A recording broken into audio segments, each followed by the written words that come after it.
Hello and welcome, it's Monday morning and it's time for another GG weekend review. And what a weekend to review, Ross. Champions Day at Ascot, really exciting stuff. And your tipping was absolutely extraordinary on Saturday. You have these amazing weeks every 4 or 5 weeks and just rock the house. Tell us how many winners you had. 4 of the 6 winners on Champions Day. I think what was great about, I don't want to boast too much, so I won't go on too much, but that's 4 from 6 winners. I think the amazing thing was there were some great finishes as well on Champions Day. We thought the ground would be a hindrance to most horses, but on the round course, 3 favourites won. Well fancied horses won. Kew Gardens, for example, we'll come on to him a bit later. But the form seemed to stack up relatively well, to be honest. It really did. Some really interesting results, as Ross says. We'll start with that amazing long distance race, 1 mile 7 furlongs. Stradivarius, going for his 11th straight win, was thwarted by last year's St Ledger winner Kew Gardens, which you tipped up a bigger price than 72 from what I can remember. But he won at 72. What an amazing race! 2 brilliant horses eyeballing each other right to the very line. Stradivarius lost, but for me, didn't lose much in defeat. No, 2 great horses going hammer and tongs for the final furlong. Stradivarius getting his neck in front, getting pegged back, and if you look at the close-up finish on the line, it's on the nod. Dead heat would have probably been fair. As it happens, it's always sad when a 11-time, a long unbeaten run. We spoke with a Naval in the arm.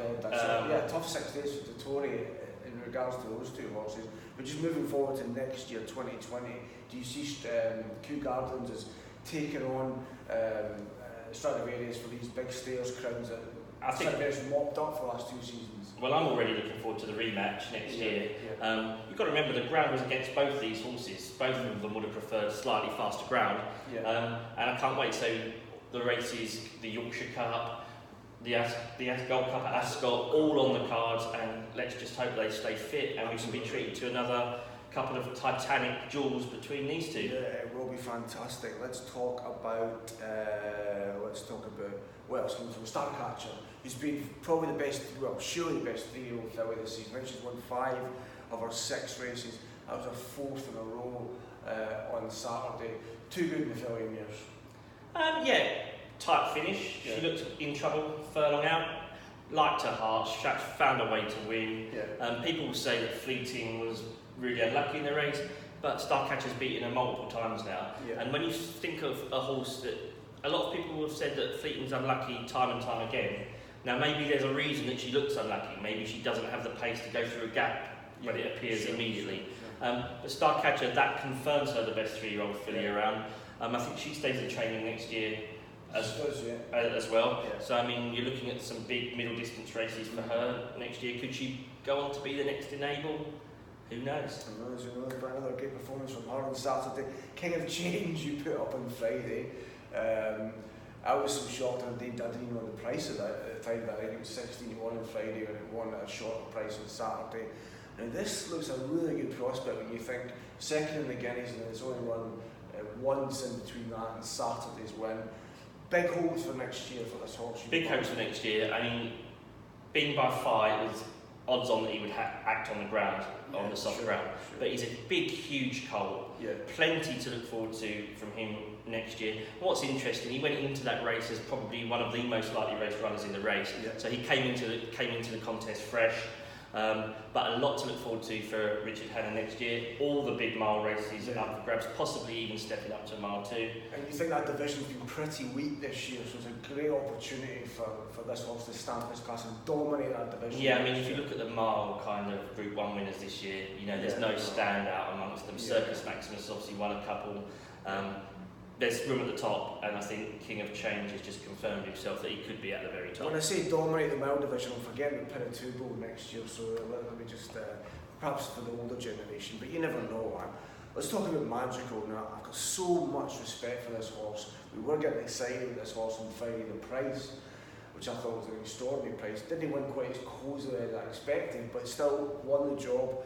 I think it was a 9th one of 2019. This horse for me deserves an immense amount of credit, and just watching the opening show on Saturday, Matt Chapman, a wee bit derogatory about it in the sense that that's unlike Matt Chapman. Exactly, a bit derogatory. To blew up Magical winning the Champions League, I thought that was outrageous. When you think, all right, she's lost more than she's won this season, but every race she's running has been a great credit to her, a brilliant performance on Saturday. Well, she's lost more races than she's won because she's come up against the best horse around at the moment in Enable. Yeah. There's no shame in losing. It's a bit like me turning up at the 100 metres, losing to Usain Bolt every time. There's no shame in losing to Usain Bolt every time, you know. I think you get them around like that. Yeah, for at least the first yard or two. Exactly. And yeah, what's amazing I find about Magical is the way Aidan O'Brien keeps these fillies on the go time and time again. You think of Minding, you think of Found, 9, 10 races a season. Holding their form brilliantly. Back 2 weeks after the Arc, and absolutely, I mean, it wasn't the greatest champion stakes in the world, but the best horse in the race won. What more can you ask? Yeah, 13 days since the Arc as well. I think that's why I was just so impressed. But yeah, a real warrior. We hear that word warrior quite a lot in racing, but I think she is a proper warrior. Magical. Who's your star of the day? Who would you say? Well, I think you've got to just go back to the Kew Gardens Stradivarius race. I mean, that was a race that got everyone excited. I mean, I wasn't there, I watched it on the TV, but you sensed a bit of dejection from people when the result was announced. Yeah. But, you know, you could turn out that Kew Gardens is just a better horse than Stradivarius. I can't wait, as I say, for the rematch next year. Yeah, brilliant. And as Champions Day ends, the gears change. National Hunt season really starting to take shape. Next week, I think it's the headline meeting in Cheltenham. You've got Doncaster, of course, the old Racing Post Trophy race, the Verton Futurity. So Cheltenham, I think it will be the main meeting on ITV. The things are shifting. We're moving towards the National Hunt race. And which meeting are you looking forward to the most on Saturday? Cheltenham and Doncaster? I actually like Saturdays when you've got top class racing under both codes. Yeah.